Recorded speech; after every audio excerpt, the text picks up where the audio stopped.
In the heart of the Victorian Central Goldfields lies the charming town of Creswick. It's hard to imagine today, but at the height of the gold rush, this was a bustling centre and home to more than 25,000 people. Life moves at a more relaxed pace these days.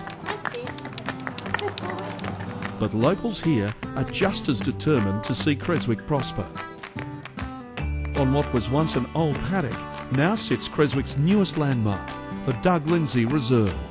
New home for the local footy club, soccer, netball, obviously. Also municipal band will be up here. We've got the commercial kitchen that the neighbourhood centre will use as well for running classes. And in the future the Creswick Bowling Club will relocate up here as well, so it'll be a real community hub. An example of just how much this small community can achieve. Hey G! Yeah, matey! For a shire our size, this is probably the largest project we've done, well, probably ever. All up, probably about $3.5 million project with the club rooms, the oval, all of the earthworks. So yeah, it's been a really big project. With funding tight, the Creswick and District Community Bank Branch stepped in to get the project over the line.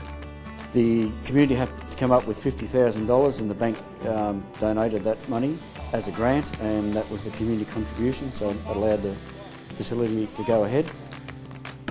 The Bendigo Bank locally here, and I'm sure in wider communities, are really fantastic. You know, they are a firm sponsor of the club. You know, the Bendigo Bank signs are around the place. They also will be going up here too as we get through. So, look, I think they're really fantastic to have that corporate support. I couldn't speak more highly of it. I know it's great for the community, and it's also, I guess, great from the bank's point of view to be able to give something back, to be able to show the community that, you know, if they help the bank out, that the bank's going to turn around and help them out. And the funds that the Bendigo Bank have been able to put into Creswick, and I mean statewide, but Creswick in particular, have helped us to do a number of projects that we otherwise wouldn't have been able to. If the bank wasn't here, you wonder how some of these small not-for-profit organisations would survive, and the community in general, I suppose. If things are lost to, say, Ballarat or other areas, people move there or take their children there to play sport, etc.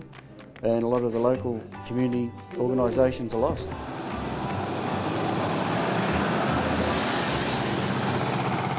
As in all rural towns, the CFA provides an essential and valued service. The CFA gives us everything we need, and we always want more, of course, there's nothing wrong with that, but Bendigo Bank have been tremendous for us. They've provided, in this case, $15,000 towards this vehicle you see behind us, which is the difference between us being able to put that on the ground and not. That project would not have occurred without that funding. That's a tremendous feeling. Probably got one of the best jobs in the world to be able to go out and give money to organisations that really need it and give them a boost along. Local branch staff enjoy the opportunity to give a helping hand. I would like to present you with a bunch of flowers and a cheque for $150 to go towards your cause. So, and I'd just ask everyone to give her a round of applause. We've made over the last almost 5 years we've been open, a total of $152,000 back to the community. Creswick has produced some notable Australians. It's the birthplace of wartime Prime Minister John Curtin and perhaps Australia's most celebrated artistic family. All the Lindsay families grew up here, all 10 children. The Creswick Business and Tourism Centre was keen to build an attraction around the work of a favourite son. Norman's famous story of the magic pudding was a very great seller, still being sold as we speak today. And we just thought that to theme a children's playground along those lines was something unique, I suppose, to Creswick. The Magic Pudding Playground, we've contributed $2,000 to stage one of that. It's a 4-stage project. No doubt we'll be contributing more further down the track along that line. I've got my hook and a gun and a sword. Well, I think it's very unique to the community bank for sure. You don't see too many other big 4 signs around the place. And I say it's not just here. They've really become an integral part of the community, and not just the manager, but all the staff. Pretty good to be sitting here. Great when you can bring your grandkids down and play in stage one.